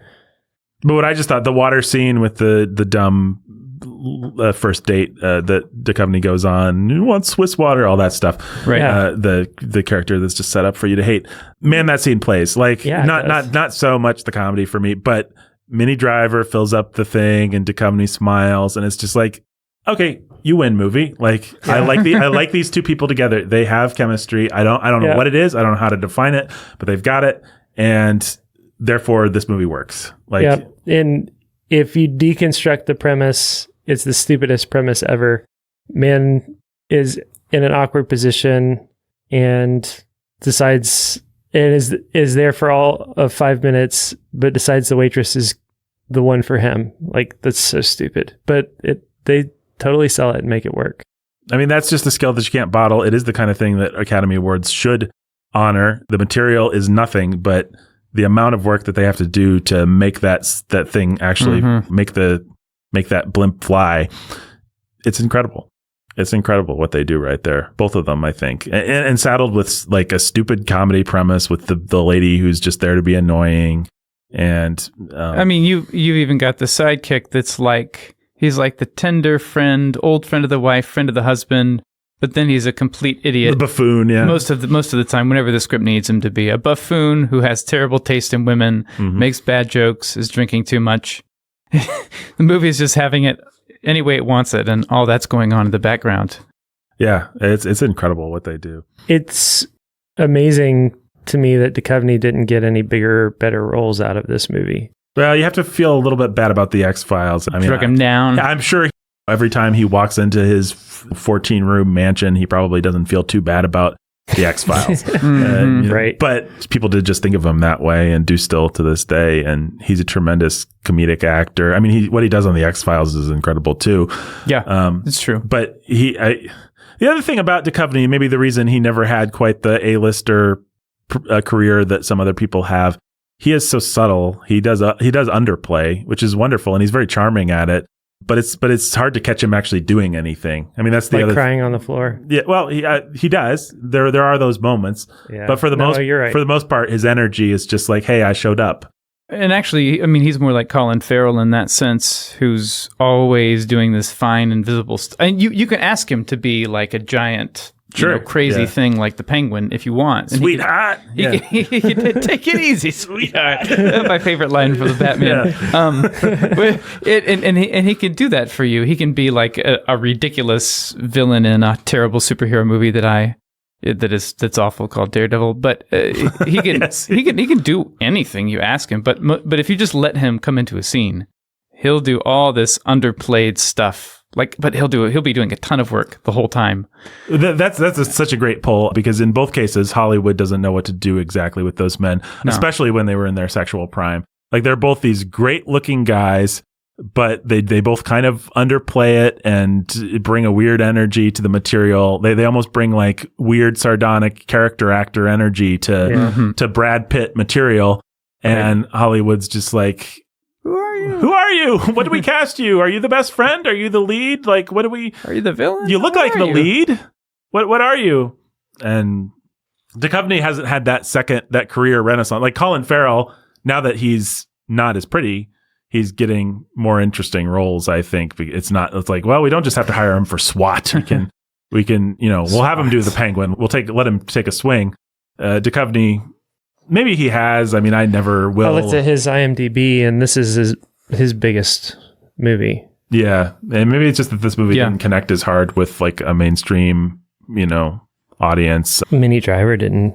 She never became she's in any number of roles, but nobody thinks of her the way they think of Julia Roberts. I mean, she herself is a blast of 90s nostalgia. She's the chick from Good Will Hunting. She's the chick from Gross Point Blank. I mean, when you think mismatched skirts and tops, Minnie Driver is like the queen of the mismatched. I'm sure there's someone who's more the queen of the mismatched. Yeah, I mean, she's cute and bohemian and 90s, but she doesn't transcend anything the way that Meg Ryan or Julia Roberts does. No, she just exists there. But I think I like her in this movie. I like she's in a similar way to Duchovny. She's not asked to do all the stuff. I mean, Duchovny is the more impressive ask in this movie for sure. But I like her in that she's more or less mainstream, beautiful, and all that, and yet she's just bringing a slightly off kilter energy to this very standard role. She's just a little sardonic or a little standing outside of it or something. Some of the comedic choices of how she handles like the slap. Yeah. You know, and the aftermath. Just, off kilter, I guess, is a good way. Well, and just different. Minnie Driver doesn't have the same neediness that like a Meg Ryan. Like Meg Ryan needs you to think that she's adorable. Like her hair is perfectly done in the most adorable way. Even when she's sick and you've got mail, it's like the most silly, like, how can you make blowing a snot into a handkerchief into the cutest thing that anyone's ever done? That's like Meg Ryan made a career out of that.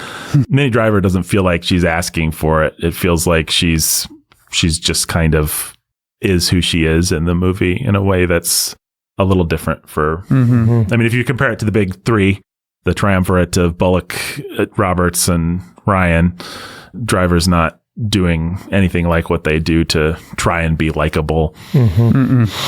But yeah, I like the two leads. I like the chemistry between them.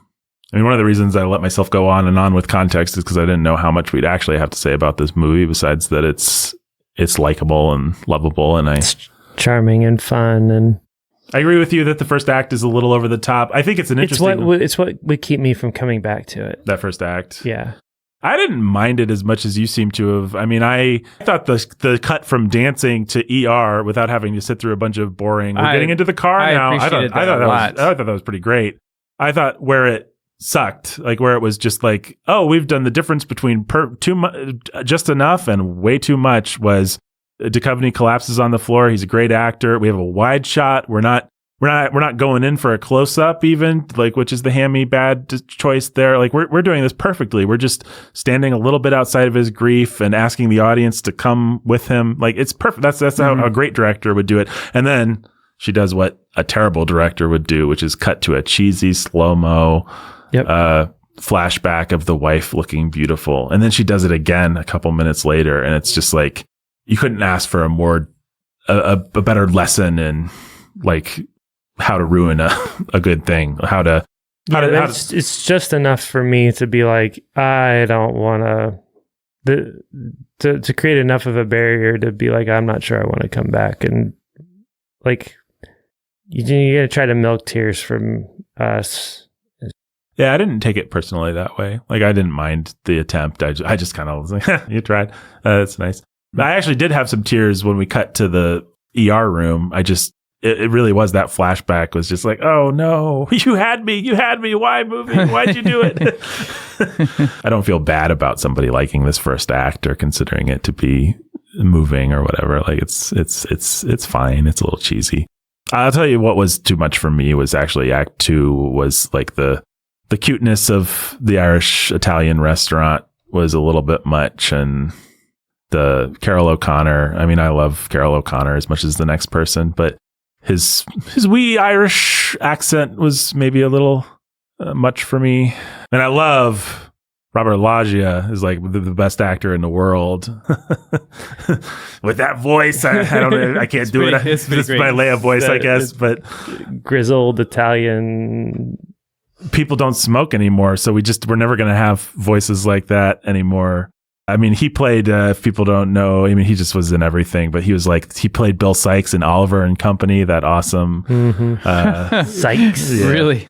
Yeah, he's in Lost Highway, Scarface, things like that. Probably most people remember him as the general in Independence Day. Oh, yeah, of course. Get on the wire, tell him how to bring these sons of whatever's down. that guy. Yeah. He's great. I mean, he's just one of those guys that don't exist anymore, like George C. Scott or somebody, where he just brings inherent authority. You just plop him in there and you're like, whoa, I'm scared of this guy. Even in a genial romantic comedy, it's like, I wouldn't cross Robert Loggia. Like, yes, sir, Frank Sinatra, he is the best. Sure. But yeah, so I did like I don't know, how did you guys feel? I guess we already talked about it a little bit. The cabal of supporting just fun. Cute old I people. enjoyed it. Yeah. They're fun. It's on a tightrope between charming and schmaltzy. Right. In terms of living, I'm much more inclined to forgive schmaltzy in that point than I am to forgive the over the top milking of emotion, slow-mo.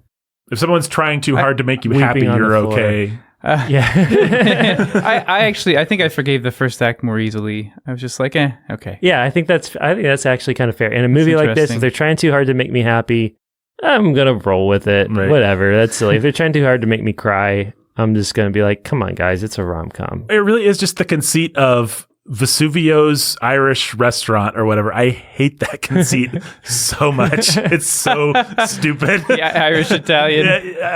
I just hate that restaurant. I hate the fact that it never seems to be open except for when the plot requires it. That it can close at like 6 p.m. and they can all hang out playing cards. It's just like, the difference between that and the charm of Cheers is the difference of degrees, and I don't know what it is, but something about the whole conceit of this stupid restaurant that served corned beef and cabbage and chicken Vesuvio, like, drove me up the wall. If there was one thing that made me angry at this movie, it was this. And I liked the old people. I liked their cards. I liked Duchovny playing cards with them and stuff. It was cute.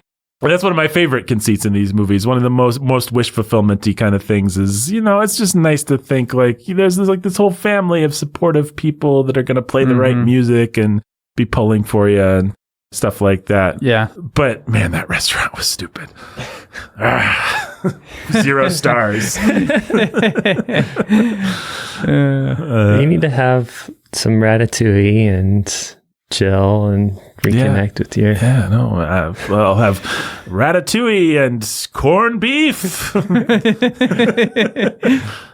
I guess when somebody tries to tell me that something is charming and it's not, and they're lying to... Like, Jake's mad when somebody tries to tell them that something is sad, but I'm mad when someone's like, it's charming and it's cute. And I'm like, no, it's not. Just to give you any charming or cute points. Right. Even though I do think that everything else is charming and cute. Right. And this whole movie exists for no reason other than to be charming and cute. And it basically works. But I don't know. We could sit here all day and try to figure out why that one thing drives me up the wall. What else is there to talk about in this movie? O'Reilly's Italian Restaurant. I wrote it down. That's what it's called on the marquee. O'Reilly's Italian Restaurant. So stupid. Why would anyone go to O'Reilly's Italian Restaurant? Novelty. Yeah. Yeah. See, Nathan, you just remind me of this character in this movie who really just wanted some water that wasn't Swiss. And yeah, well, she was a great character. I would marry her. She did make me laugh. I don't care how cheap it was. She just made me crack up. And even her cleavage joke just made me crack up. I was like, this is hilarious. Yeah. Well, and Minnie Driver So had some good zingers to get back at her too. So it was fun. It was cheap, like especially the part you mentioned of the David Greer character suddenly being a total moron for that whole scene, just like laughing. I think maybe I was laughing at the movie more than I was laughing with it. But I laughed at the fact that Duchovny laughed at her joke that wasn't actually that good of a zinger. I just like that he was vibing on her, and I don't know.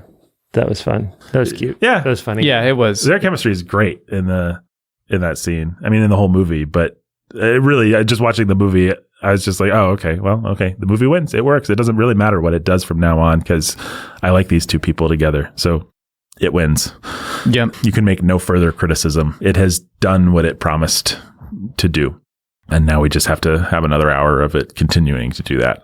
As long as it doesn't majorly mess it up, it's going to be just fine.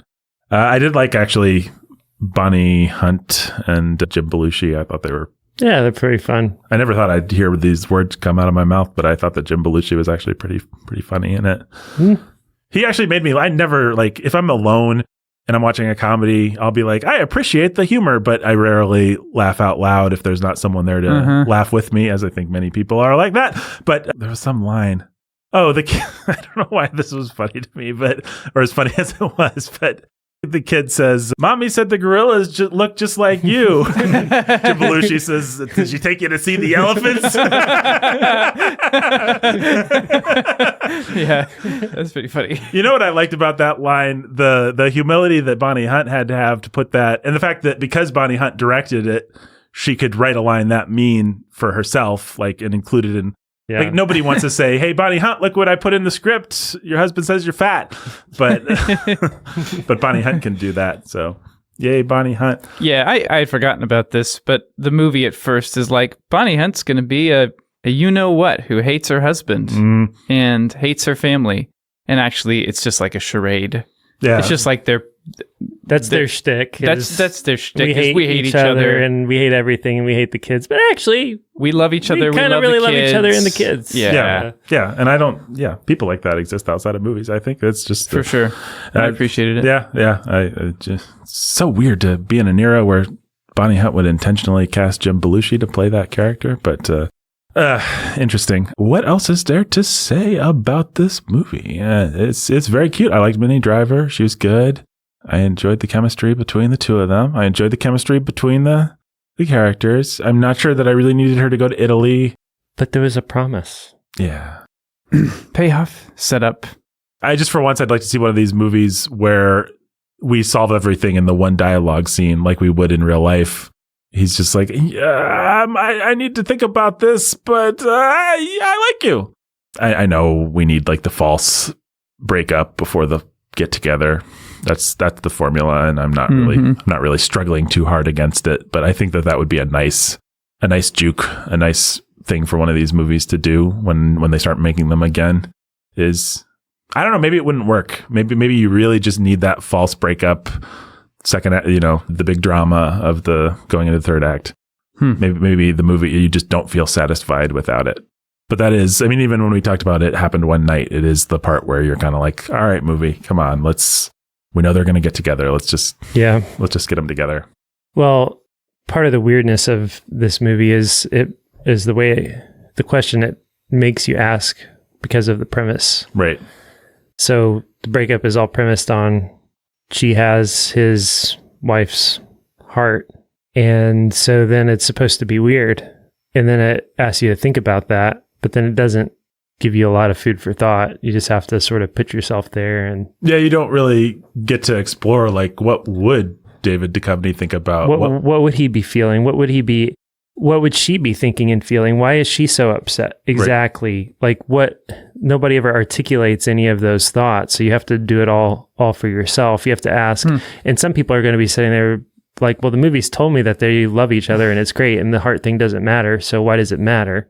And it matters because Duchovny's sad and he's on like a steel girder. Well, and then other people are going to be like, dude, if I were Minnie Driver, I wouldn't want to be married I wouldn't want to be with that guy because I would always be asking the question, like, when you put your head on my chest, are you cozying up to me or to your dead wife? Like, what about all the pressure? What about all the family weirdness? And like, just all kinds of weird questions that kind of come into play or don't.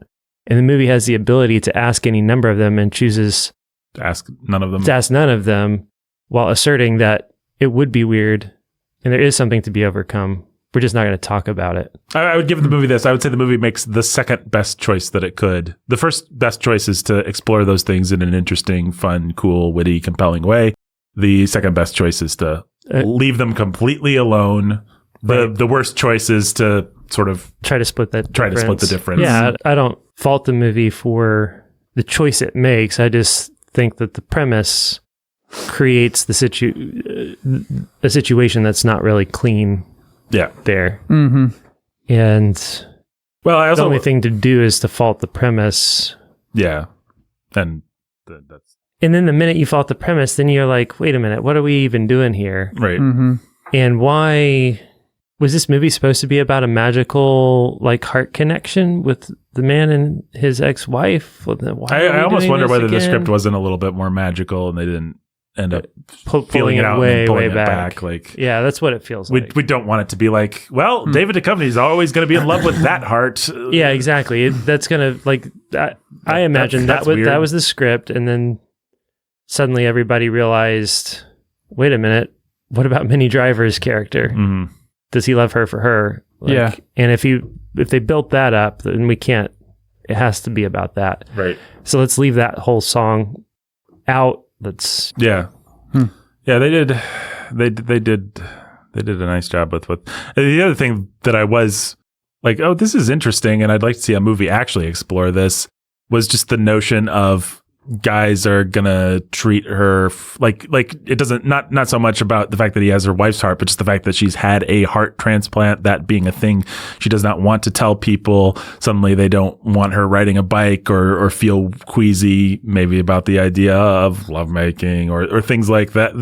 That's an interesting thing that someone would have to explore if they had that condition that the movie kind of nods towards a little bit, and then rightfully, probably, if given what it is, doesn't really do anything with.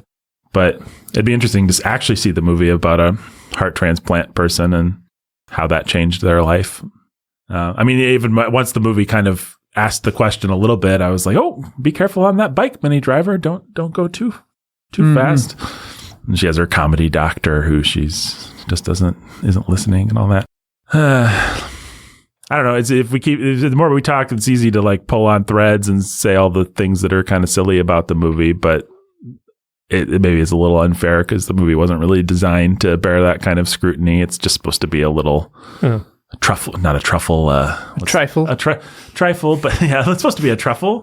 Pigs hunt for it. They find it. It's very valuable. They consume it. What's the word for like an egg concoction? A souffle. Yeah, it's like a. Are souffles made out of eggs? Yes, how about but an omelet? a souffle. What's wrong with saying this movie's a souffle? I don't know. A light as air, something that can easily deflate if done wrong. I really think trifle was the word you wanted, but no, I'm sticking with souffle. It's a metaphor. It's like they're hard to do well. If you do it right, it holds up almost. It's like with air. Okay. If you do it wrong, it completely deflates. A perfect metaphor. Oh, yes. Souffle. You nailed it. I nailed it. You did. Guys, I'm just looking through my notes. Robert Loggia is awesome. O'Reilly's Italian. I wrote that. Ham-fisted flashbacks. I wrote, an architect. I threw a lot of love in my notes at the first wife. I thought, what a thankless part. And she does great. That lady does a lot. Yeah. Duchovny does a lot, but also they cast a great lady to just have She's not done a whole. She's played Anita in the live action 101 Dalmatians. Yeah, she's done another thing or two that I feel like I recognize her from. She feels like she could have done more. She actually has good chemistry with.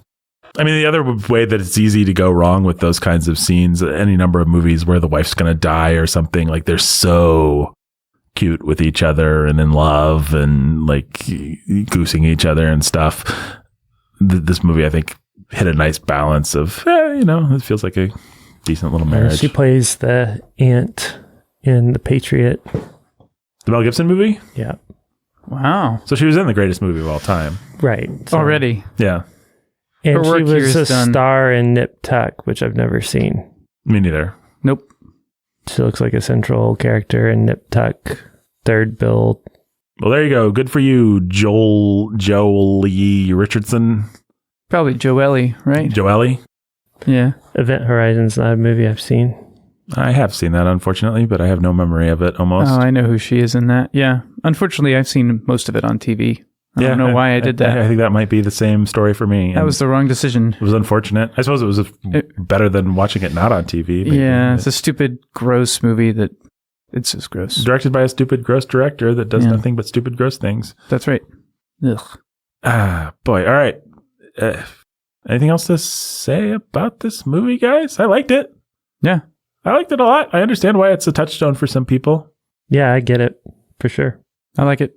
I mean, this is why I spent so much time on my thesis. I think there's nothing you can particularly say about this movie one way or another besides that it's a nice little world that you like to live in, and it's got a couple stars that have some chemistry. And for some people, that's the kind of thing that they want to go back to again and again, and that's fine if you don't make a sinful addiction out of it. Ben, how many transplanted hearts out of 14 do you give to Return to Me? Out of 14, huh? Mm-hmm. I'd probbe give it, we'll say 10. 10 transplanted hearts? Docking at 4 for just... Yeah. Yeah, I mean, I think it's like a 3-star movie out of 4. Yeah. I'm basically with the Ebert review I saw last week. Yeah, what Ebert says is, it's fine, it's good. People are knocking it for having the tropes of a romantic comedy and for having its premise about the heart. And he's just like, if you're so grumpy that you can't give the movie its sweet little premise, then why did you go see this movie in the first place? And I think that's pretty fair. Mm-hmm. Jake, how many transplanted hearts out of 14 do you give to this movie? 10. 10? Yeah, I'll give it 10. I could dock it a few more for trading in a lot of blasphemies, which is annoying. Yeah, that's unfortunate. Annoying thing for this PG rated movie. It's a rare movie that has a likable characters be religious, I guess. Right. I don't know if there's anything worth saying about that. And it's the religious characters who are going to do all the blaspheming, the Catholic family. Yeah. Well, Bonnie Hunt apparently grew up in a big Chicago Catholic family with lots of kids. I mean, she was also the wife in Cheaper by the Dozen, so she obviously has some affinity for this lifestyle and these kinds of people. Mm-hmm. But she certainly doesn't have anything profound to say about them besides it's cute, kind of fun. It's really cute when kids repeat blasphemies. Yes, that was unfortunate. I mean, I like the conceit of those scenes were fun in a screwball comedy. Like the kids are bouncing off the walls and repeating all the bad things that Dad's saying. But that's too bad that had to extend to blasphemies. All right. I'll since I'm generally just more holy than you guys, I guess I'll give it 9 transplanted hearts out of 14. Dock it an additional 1 for the things we just mentioned. But, you guys can be sinners and enjoy this movie. Thank you. Return to Me, 2000's Return to Me, a Minnie Driver, David Duchovny classic. We talked about it. Indeed, we did. And covered the rise and fall of the 90s romantic comedy. And who else has risen, but I doubt will ever fall, is our Patron Choice Award winner of excellence. A person who I will tell you exactly who they are as soon as I pull up my list. Ooh, it looks like we've got 2. We've got a couple. All right. We've got Ryan and Judith. Well, we should have a romantic couple for this movie. Yeah, Ryan and Judith. Ryan and Judith, yeah. They like to mock people who want their water a certain way. Really? Behind their back. In a charming, sardonic, low-key kind of way. I'm sure those people deserve it. Oh, yeah. People are snobs and slobs and blobs. Who likes those people? Well, until next time. Jake, there's so many memorable lines. Come on, Jake. Did you visit the elephants?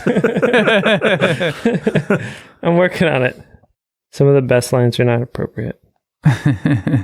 IMBD quotes. Return to me. You're going to get a heart. I know.